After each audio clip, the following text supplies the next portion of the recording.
বিশেষ করে আমাদের আসিফ নজরুল স্যার গতকাল আমাদের গাইবান্ধা জেলাতে এসেছিলেন হ্যাঁ ভোটের পক্ষে, মানে ক্যানভাসার করার জন্য।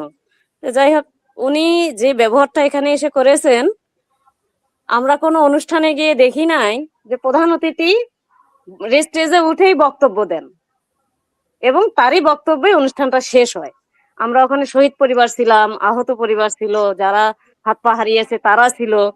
কিন্তু উনি যে দায় সারা ভোট চাইতে আসছে, এই দায় সারা ভোট আমরা তো আসলে আশা করি নাই।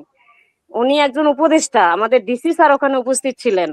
তাহলে ডিসি স্যার তো পারতো 6টা শহীদ পরিবারকে নিয়ে, আমাদের সন্তানরা চলে গেল, বিচার বিষয়ে তার সাথে কথা বলবো, আমাদের বিচার কত অগ্রগতি তার সাথে সে বিষয়ে কথা বলবো। কিন্তু আমাদের পরিচয় করা তো দূর থাক, উনি মঞ্চে উঠলো, 2 মিনিট বক্তব্য দিলে মঞ্চ থেকে নেমে গেল। তার থেকে পোলাপান অনেক খেপে গেছে। পোলাপান তখন, যারা জুলাই যোদ্ধা ছিল, শহীদ পরিবার আমরা ছিলাম, তখন তারা বলল যে আপনি যখন বক্তব্য ওখানে শুরু করেছেন, আপনাকে ওই রেস্টেজ থেকেই আমাদের অ্যান্সার গুলো দিতে হবে, আমরা দাঁড়িয়ে দাঁড়িয়ে প্রশ্ন করব।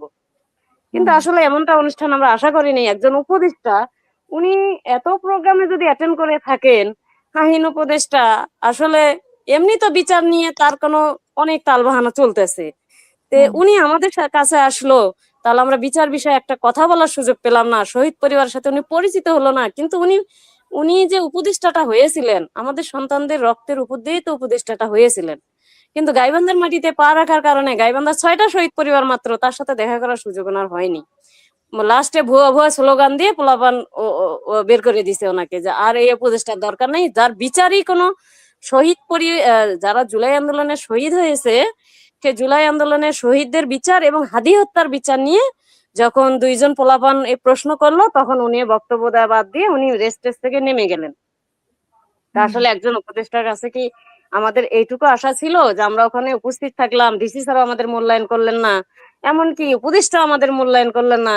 আমরা তো সম্মানিত লোক হয়ে থাকতে চাই রাষ্ট্রের কাছে এবং সকল জনগণের কাছে, সকল রাজনৈতিক দলের কাছে।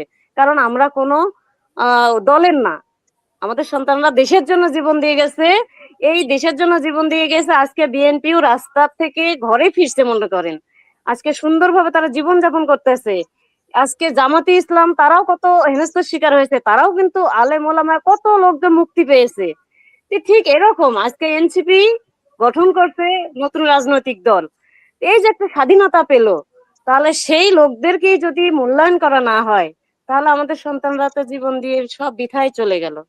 আর আরেকটা বিষয় আমি আপনাকে বলতে চাচ্ছি, যে আসলে সার্জিস নাহিদ এদের ডাকেই তো আমাদের সন্তানরা রাস্তায় নেমেছিল। ও কিছুক্ষণ আগে আপা বলে গেলেন, কথাটা বাস্তব, যে আসলে